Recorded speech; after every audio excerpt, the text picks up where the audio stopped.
Another death at Santa Anita, the 37th horse since December. It came during the richest race of the season, the $6 million Breeders' Cup Classic. What could have saved Mongolian Groom's life? And more about the cruelty in horse racing. Next on the PETA Podcast.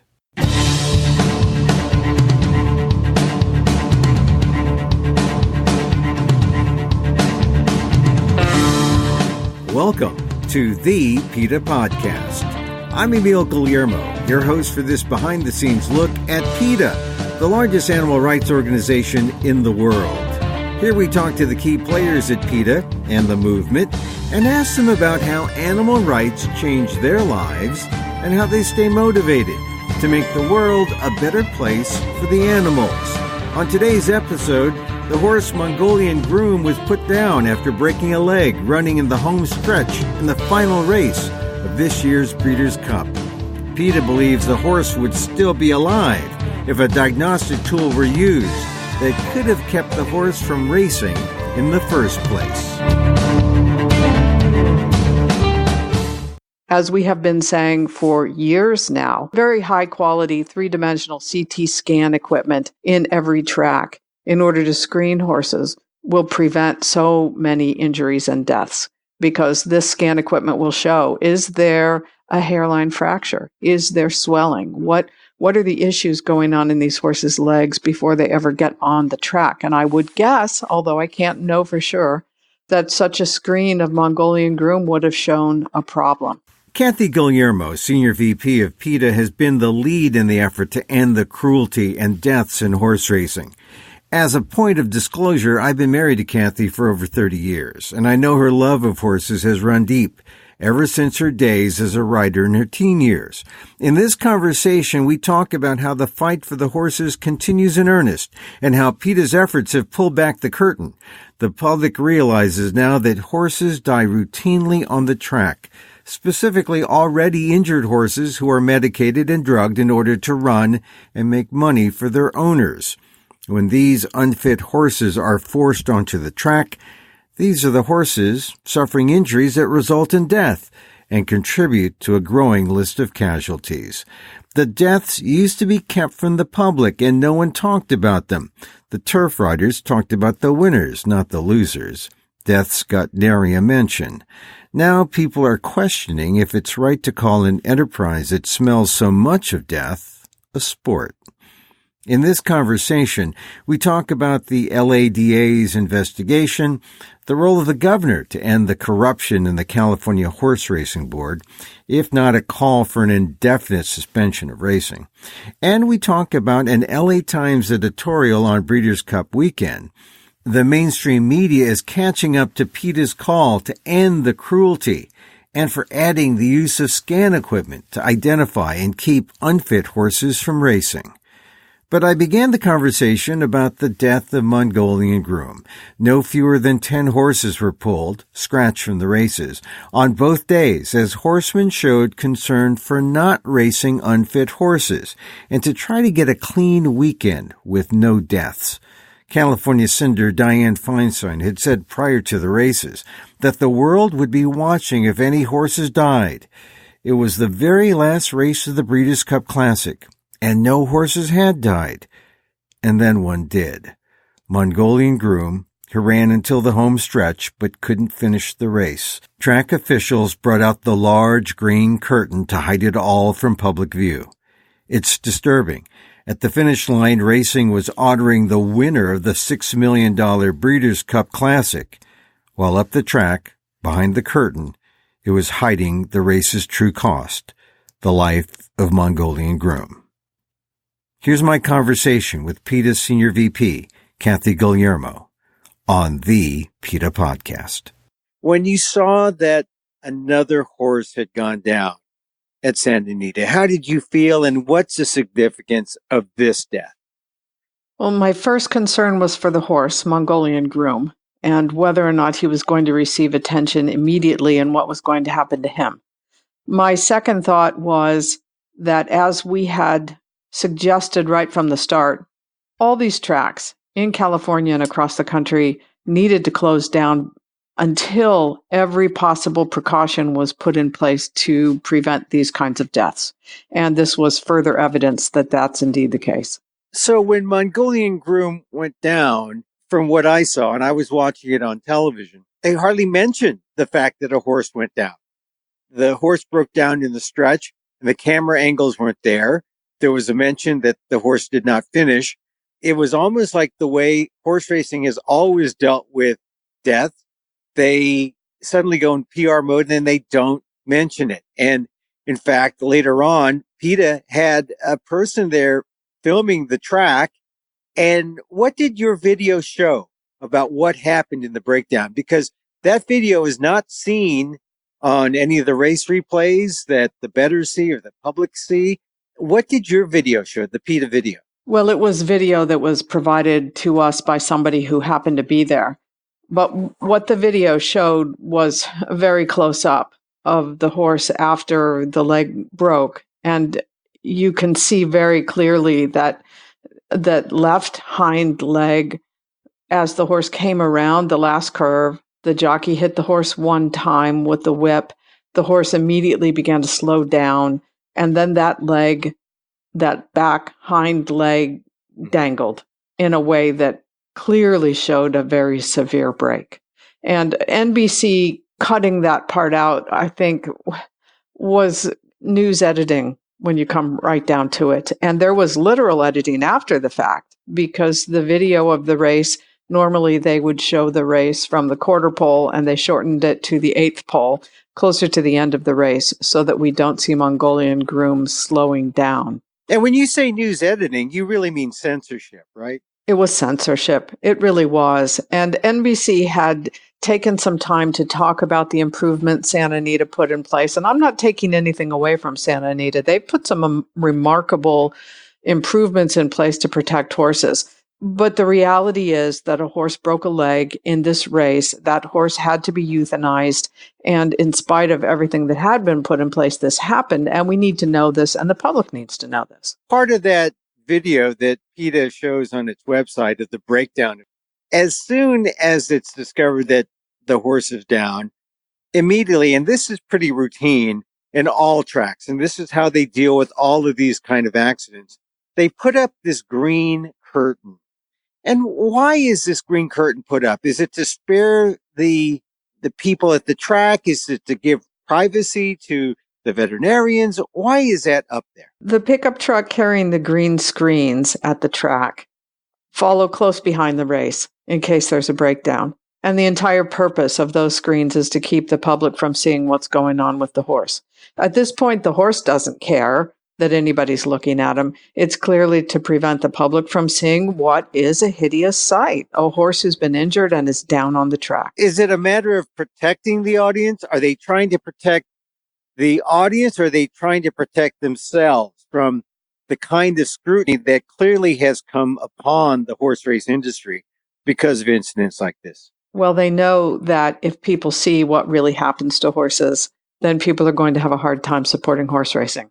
So to the greatest extent possible, they try to prevent video from getting out of that, and they try to prevent people from seeing it who are at the track, and certainly from the television audience. And this is not just Santa Anita. This is tracks across the country. This is the ugly little secret of racing that until this year has gone largely unnoticed by most of the public. This isn't just a Santa Anita issue. It's not just a California issue. It's a horse racing issue. And it's at every single track across the country. This is horse racing's dirty little secret, because the fact is that you can go to horse racing statistics for deaths from now until as long as they've been keeping the stats. And the stats really aren't as bad today as they were 5 years or 10 years ago, right? I mean, they're pretty consistent. Well, they are consistent, but it's really important to note that those statistics put out by the Jockey Club's equine injury database are not complete. It's a voluntary system. So tracks who don't wish to report how many horses died don't have to report it, and they're just excluded from the statistics. Until recently, Churchill Downs, for example, did not include statistics. It also only involves horses who died during a race, and not horses who died during training or in any other way at the racetrack. So they are incomplete at best. And we don't really have a good sense of it other than through FOIA. The New York Times did an excellent series of articles in 2012 about deaths on the track that came very close to showing exactly how many horses die. And it's about 3 horses every single day across the U.S. Other than that, only California and New York State actually reveal to the public the number of horses who die. This is one of those points that have come out of PETA's involvement in trying to bring this to the public's attention, is that deaths happen all the time. And for some reason, because of the racetracks PR department and their ability to keep this from the public, people don't realize that deaths happen all the time. And now suddenly, because of PETA and because of some of those reports that you mentioned over the last, say, 5 to 7 years, there's a greater awareness that death happens at the track. There's a huge awareness now. And I think over the last 10 years, we've done 7 undercover investigations. We've looked at the use of medications and the breakdown and death of horses at the track. We've looked at in several investigations about horses who, after their so-called racing careers, ended up on trucks bound for slaughterhouses. We most recently investigated South Korea and its purchase of thoroughbreds for its own racing industry. And then when they're done with them, off they go to the slaughterhouse. We've investigated slaughterhouses for American thoroughbreds in Japan. So we have been exposing this consistently over the last decade, but for whatever reason, and perhaps it's just a growing public awareness, this was the year that people began paying attention. What I think is interesting in a horrible kind of way is that if you look at the number of horses who've died at tracks in California, this year there have been, counting Mongolian Groom, about 111 horse racing deaths in California in this last fiscal year. In the previous fiscal year, there were 112. So we're not seeing more horses die this year. We are seeing more public awareness about those deaths. Is horse racing dealing with this public awareness well? Some places are dealing with it well, many are not. We're seeing a general panic on the part of people in racing because they know they're being held accountable now in a way that they never have been before. In the past, there would be a scandal here, a scandal there. We would release an investigation. There would be a flurry of articles. There would be discussion about legislation, and then business would go back to what it was before. Now that is not the case. Now we have the involvement of Governor Newsom here in California, of Senator Dianne Feinstein. They are demanding change within the industry. And so we now have in California change underway. The rest of the country is beginning to look at changing their rules as well. But we have to get to the bottom line here. We have to make those changes that are really going to make a difference. Because if we can't get to 0 deaths, if we cannot stop the slaughter of horses, if these cruelties continue, I don't see how racing can continue, and it shouldn't be allowed to. If you're a sports fan, people out there who may be sports fans, they know that in some sports, injuries play a part. And when your favorite sports star is injured in basketball, say the Golden State Warriors, when that happens, they're allowed to rest. They're allowed to get well. They're not forced to go back out there on the basketball court. But when it comes to horse racing, when a star gets hurt or when a horse gets hurt, they're not allowed to get well. And I think that's what people who follow horse racing or follow sports might be really horrified by. That why is it that horses who aren't well still go out on the track, and how are they able to compete if they're injured? Well, medication is one of the reasons for that. And that's what we exposed in our 2014 investigation of Steve Asmussen's stable. And it's so widespread. I've been educated by so many people in the racing industry itself that these horses who are injured, or whether it's a slight injury or a serious injury, rather than being sent out to the pasture to rest for several weeks, they are often given medication that masks that injury, that masks the pain for them, and then they're put right back on the track. And one has to wonder if that's what happened with Mongolian Groom. In spite of all of the veterinarians who were at Santa Anita who were checking horses, and in spite of video that's now surfaced online showing that perhaps Mongolian Groom was injured and it was seen as early as mid last week, somehow this horse is back out on the track. And that's something that horse racing has to grapple with if they want to stay in business. I keep mentioning this analogy to regular professional sports with humans. If you're an athlete, a star athlete, and you're hurt, they don't force you to go out there unless you want to. But most of the time, they rest and they have a voice. They can say whether or not they want to go out there. When it comes to horses, do horses really have a say, or do they just take the drugs and they just get trotted out there? I mean, they really don't have a say. There's no advocate for the horse, certainly not from the trainer or the owner perspective, who they just want them to go out there and race so they can win money, right? Horses don't have a say from the moment that they're born until the moment that they die. And that's the bottom line in horse racing. They're begun to race to train and to race when they're quite young.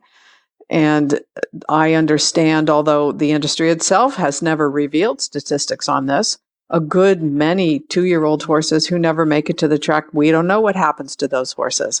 Horses die on the track, as we have seen. Horses are injured and disappear from racing, and we often don't know what happens to them. We know a lot of them end up going to slaughter. But even if you just look at the way horses live, their day-to-day lives, let's assume for a moment that a horse is healthy, that a horse is not injured. That horse spends 23 hours a day of his or her life in a stall. That horse is not part of a group of horses, a small herd, or something that they might be if they were living in a more naturalized environment. They have no say over this. They get no control over when they exercise, when they race, who they socialize with. They are at the mercy of humans every single minute of their lives. People now know that there's death on the racetrack. It's an everyday thing. It was hidden in the past. Now it's out in the open. We have the biggest race of the year, a $6 million race, the Breeders' Cup Classic. A horse breaks down and is killed. Is this public awareness moving to protect the horses, the welfare of the horses, and to maybe end the sport, or at least where are we going in terms of trying to make this better for the horses? Well, in addition to the changes that Santa Anita and the California Horse Racing Board have put in place, and as I mentioned, they're very progressive for horse racing. Those changes were a step in the right direction. They aren't done. They're not enough. What we need is the drugs entirely out of racing. A horse should not have any medication in the 2 to 3 weeks before that horse races, because if that horse needs medication, that horse shouldn't be near a track. So all the drugs have to go. And this includes Lasix, which is the diuretic given to virtually every horse on the day of the race. And this includes phenylbutazone, called Bute, which is given to horses either 24 or 48 hours before a race. It's a powerful anti-inflammatory painkiller. That all has to go.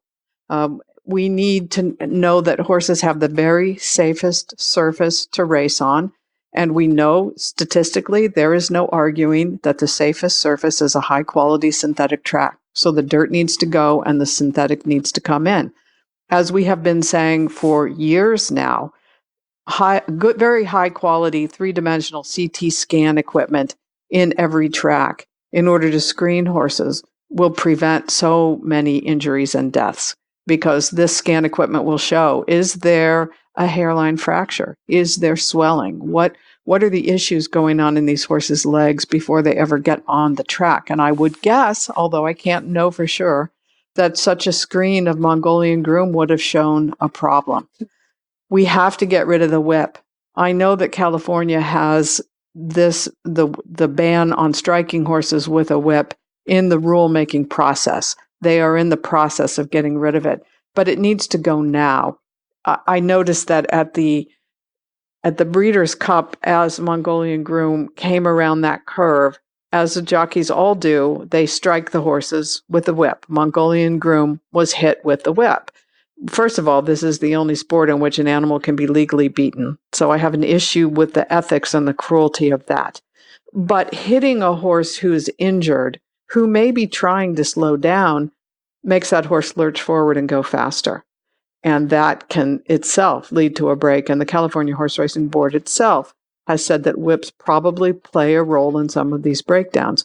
So those are the minimum that need to be done before racing begins again in California.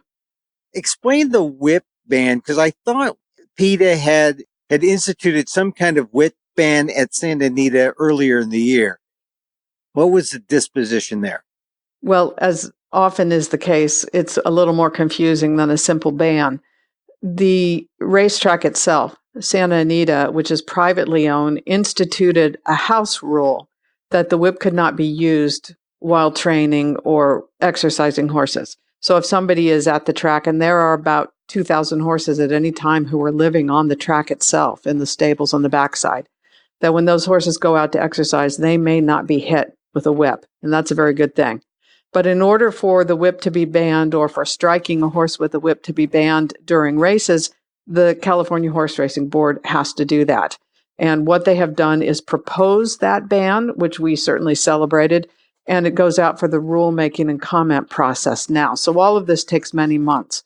My argument after the Breeders' Cup was that this is something that should have been instituted as an emergency measure immediately. And if it wasn't done before, it certainly should be done now. Well, a lot of the things that you just mentioned, the CAT scan, that was something that PETA had suggested more than a year ago as well. That's right. We went to a number of people in racing proposing that they look very seriously at funding a study on the use of the CT scan at the racetrack. We went to the Jockey Club, which is the organization that is the only organization in the country that deals with every part of the racing industry, although it has no control over any part of it really. But it does register the foals, and it does have a research fund. And we proposed that they fund a study of the CT scan. And specifically, we were talking about the technology developed by a company called CurveBeam, which can scan all four legs. The horse simply walks onto a platform. There are no visibly moving parts. It takes a few minutes. The horse steps off. It's very low radiation. And this would reveal so much about the horse. The Jockey Club said they would look, then came back and said no. We went to Del Mar. Del Mar said, we'll take a look. They came back and said no. We went to the Stronach Group. They said, we'll take a look. And then they came back and said no. Stronach Group, of course, owns Santa Anita.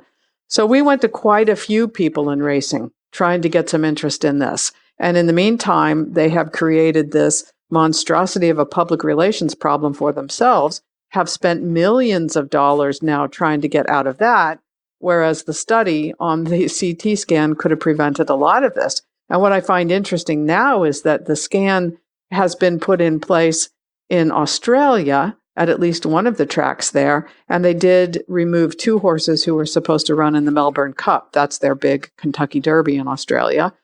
Because the scan showed injuries to the leg, thus possibly preventing two breakdowns from those horses. In lieu of a scan, there is nothing but, say, a visual inspection, or if a horse can't say, oh, I'm hurt, especially if it's on drugs, but is there anything that would allow for some kind of screening to see if a horse were hurt? Well, there is a lot that can be done. And they are doing a lot more than they've ever done in the past at Santa Anita. So I give them credit for that. We have said right from the start that these horses' medication records need to be examined. We need to know, what drugs were these horses given? What medications have they been on? Because that will give some indication of whether or not the horse has been injured. They can look at the horses' workout records. You know, what happened with the horses when they were exercising or when they were doing a timed workout? Did they receive any of the terrible pain masking treatments that just deaden the pain in horses' legs, like shockwave therapy, for example, that should be banned completely? And I think California may be on the way to doing that. But that would also indicate that the horse was in pain. They need to look at the horse's racing records for the last several years. If the horse is that old, or however old the horse is, they need to go back and look at the racing record. Was a horse raced frequently and then had a long period of time when he didn't race, and what was going on during that time? All of this can be examined. On top of that, they need to be observing the horse when he's exercising, when he's at the track, And now Santa Anita is working on making sure that horses are at the track at least 7 days before they race, so that there are veterinarians who are observing them as they're exercising. All of these things help. They're not as complete without the scan, but they're things that haven't been done in the past that are being done now in a way they never were. Some horses just fall through the cracks and no one sees or observes that they're hurt, or there's the number of horses that have to be observed allows for some human error so that horses are allowed to go through. If there was scan equipment there at a track, you can easily check to see if there's any kind of frailty, right? In minutes. That's right. And that's why we have proposed that for so many years. And you're quite right that if a horse is not showing an injury, then a veterinarian observing that horse isn't going to be able to tell that they have one. And the reason a horse might not show an injury is some of the treatments that they get. And let's just look at bute. The fetal butazone in California is allowed to be given to horses 48 hours before they race. So essentially every horse who races gets that medication. So they're still feeling the effects of that drug to some degree in the days and the hours leading up to the race. So a veterinarian may not see a thing wrong, but there may very well be something there.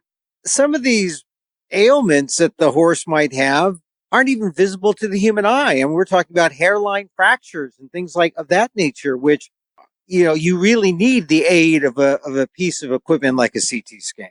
That's where we are with racing today. That's exactly right. Now, there was a time when horse racing was something that just occurred for a few weeks a year, and the rest of the time the horses were out in the field with their friends, hanging out and recovering and resting and getting strong. Now horses sometimes never live off the track. They go from one track to the next track. They live in a stall at a track for their whole racing lives. And so they don't get those periods of recovery and gaining strength that they would if they were out of pasture. You mentioned the drugs, also the idea of a central pharmacy on the track so you can keep track of the drugs that are being used and administered, CT scans, that kind of thing. These are all recommendations that PETA has made, but they have been mirrored in an editorial in a very reputable mainstream news publication, the Los Angeles Times. When the LA Times does an editorial under the masthead of the newspaper on the weekend of Breeders' Cup, what does that tell you? And a lot of the things that they advocate are clearly things that PETA itself has recommended. What does that tell you about where things are going in terms of the public's perception about what goes on in horse racing? That tells me that the public is finally listening to what we've been saying for so many years. And I'm glad you brought up the central pharmacy because I think that's a key component. Where do all these drugs come from that horses get that mask the injuries? They come from the dozens of veterinarians who seem to swarm these tracks. And at the behest, we are told, of the trainers, dole out a variety of different medications. They may be all legal, but they're part of the problem. If there's one pharmacy and only one pharmacy on the track that is dispensing medication only when absolutely necessary and when the horse is not getting ready to race, that could help prevent a lot of these injuries. But I think the LA Times role in this is very, very important because it has an influence on the governor and on other state officials who are paying attention. Now, another thing that PETA did was it forced the district attorney in Los Angeles to look into this. And what is the status there? It looked like the district attorney was going to be moving pretty quickly because these deaths were mounting up, but it seems like the investigation has hit some kind of snag. What can you tell us about the LA district attorney's investigation? I've gone through a variety of emotions about what the district attorney is or isn't doing. First of all, we had tried for a number of years to persuade a DA to investigate deaths on the track. We tried it in Del Mar when they had a number of deaths a couple of years ago because we believed that there might be practices on the track that violated anti-cruelty laws that were leading to the deaths of the horses.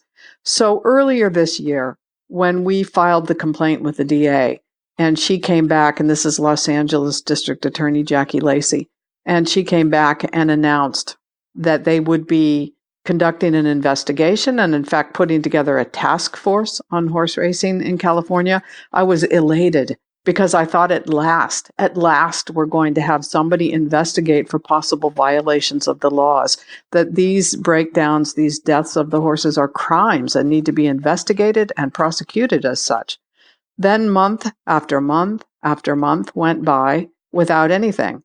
Now, I understand at the time that she began the investigation, there were 22 deaths, and that's a lot of material they have to go through. But so many months now have passed. So many more horses have died, and not a word out of the DA. And it's beginning to feel a lot like they're trying to keep something quiet. And I'm very frustrated by the fact that they've made no announcement about it. We held a protest outside the district attorney's office the day before the Breeders' Cup races started last week to try to get her to say something about it. And we've still had no word from her. Now, I've heard that the DA may be working with the California Horse Racing Board, the CHRB, which is part of the government here in California that is really the regulators of horse racing. But many of those regulators are, in fact, industry people within the horse racing, business. It's sort of, fox guarding the hen house sort of thing. If you hear that the DA is working with the CHRB, does that give the DA any credibility on what it's doing? Well, it's hard to know because the California Horse Racing Board has also done its own investigation, and they are releasing their report in December. And we know that the DA has relied on the board for some information, but we don't know to what degree they have relied on the Horse Racing Board for any evaluation of what they have turned up. And yes, that's of great concern. I think it really is. So many people on the Horse Racing Board are involved in the horse racing industry. And frankly, all of these years that these deaths have been occurring, more than 100 deaths every year in California, and necropsies have been done and little reports put together, and for the most part, no consequences at all. So it doesn't inspire confidence, no. And it really goes back to the governor because the people in the CHRB serve at the pleasure of the governor, Governor Gavin Newsom. He wants to do something about racing at the urging of California Senator Dianne Feinstein. So what might the governor's role be in terms of an overhaul of the CHRB? Is that possible? The governor can overhaul the board, yes. The governor can make his displeasure known. He can direct the board to take certain actions. He can work with PETA and with the Social Compassion and Legislation, the legislative group we're partnering with on this to support legislation that we'll be proposing to protect horses. There's a lot that he can do. We need to be careful that he isn't simply talking about protecting horse racing because there are a certain number of jobs involved. We need to make sure that these horses get the justice that they deserve, but more importantly, that horses in future races get the protection that they need. Now, after the Breeders' Cup, and it was the biggest race of the year and for the entire industry, actually worldwide, really, there were international horses there. Santa Anita closed down for its season. They'll open again in December. But where are we in terms of getting a handle on trying to control these deaths? Are we anywhere closer after Mongolian Groom has died, really? Well, as so often happens, it takes tragedy to make change happen. So we will see what the governor does. And we certainly are pushing forward with our legislative initiative. So there is more that can be done. Will it be done? If we have anything to say about it, it certainly will. Even though there was that death, the ratings for the Breeders' Cup, it was on NBC, came out, and the ratings were pretty good considering they were millions of people were watching. There were also millions of dollars bet. The handle, as they call it, was up over the last year. It doesn't look like horse racing is anywhere close to dying, or is it? Well, I think that's a very pertinent question. I think that on the one hand, there's still a lot of money being bet. And on the other hand, the government in California, the governor himself specifically, is under a lot of pressure to stop these deaths. Because at any time, legislation could be introduced to ban horse racing. And whether or not there's a big betting handle, in other words, whether or not people are betting hundreds of millions of dollars, if the state legislature decides that it's not worth the political liability or the bad publicity or the deaths of the horses to keep this industry going, it could be gone. And I think that's what people in racing fear. Is there a sense that when we watch the Breeders' Cup, and I've been following racing for a long time, that maybe if you only had the best horses racing, you can at least cut down the number of little tracks and horses that are involved and just, lower the population of actual horses that are racing. And that would help solve the problem because you'd only have the best athletes running, the best horses. You'd have a far lower number of horses. There might be a better way to do this and involve fewer horses than are now running. And the gambling interest would be happy. It might be a compromise that may be where we're heading. What do you think? We do know this. We know that when the racing industry is held to higher standards, that fewer horses can qualify to race. And that shrinks the industry. We saw that this year when Santa Anita began to put in rules. And again, they were very progressive rules. And when they began to put them in, there were fewer horses that could race because they were under increased scrutiny. So the number of horses in each race was smaller, a lot smaller in many cases. They shaved a day off each week of the end of the racing season. There were fewer racing days at Los Alamitos track in Southern California. There were fewer races per day at Del Mar in Southern California, in San Diego. So we do know that higher standards means fewer horses. And fewer horses means fewer horses suffering. So I think that's a very important part of the process. But the other thing that your question makes me think of is that we haven't even talked about so many of the things that are part of the problem here. The system of claiming races where horses can be purchased during a race, essentially. They can come in with one owner and leave with another. And what are called the low-level claiming races, where a horse can be sold for $4,000 or sometimes even less. That there are levels of this industry that are so low where the horses are in such bad shape. And if those left, certainly even though all horses in racing suffer, we could get rid of a lot of the worst of it. Is there a way that horse racing can mitigate the cruelty and still be alive? Well, it's not my job to keep racing alive. I've said many times PETA's opposed to horse racing and we're never going to support it. But I certainly do support anything that is going to stop some of these deaths, that's going to protect some of these horses. And I think even some people in racing support that too. So anything that is going to reduce the number of animals who suffer and the number of animals who die is a very good thing and has to be done. When I go on Twitter and I'll say something about racing, people will come, will respond and say, "You're never going to stop racing. There's too many people, too many industries." What do you think when someone says that? Is it just too big an industry? People have said that to me on so many different issues over the last 30 years that I've worked at PETA. I remember sitting across the table from people in the cosmetics industry who told me, "You will never end tests on animals for cosmetics." Well, we virtually ended that. I remember people saying, "You will never see the end of animals in circuses." Well, Ringling Brothers is gone, and it's illegal in many places.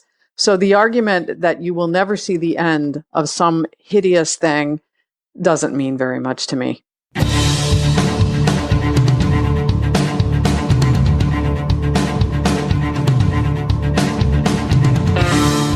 Kathy Guillermo, PETA Senior VP, on the fight to end the cruelty in horse racing, fueled by another death, the 37th, during the biggest weekend of the racing year, the Breeders' Cup. See the video of Mongolian Groom's breakdown, the one racing doesn't want you to see, and take action at PETA.org.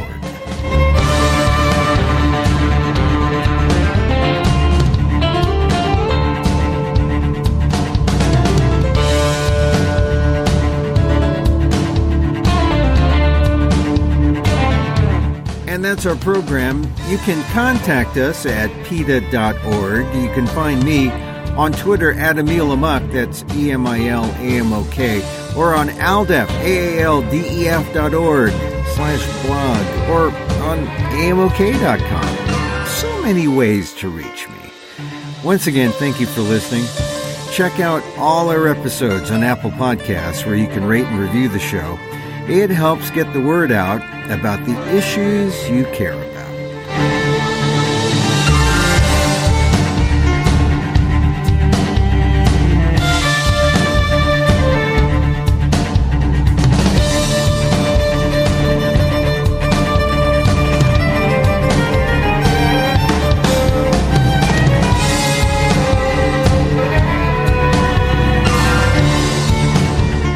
Our music is provided by Carbon Works. Check them out on YouTube. Thanks again for listening. Join us again next time for more insight into animal rights and the fight for a cruelty-free world on the PETA Podcast. I'm Emil Guillermo.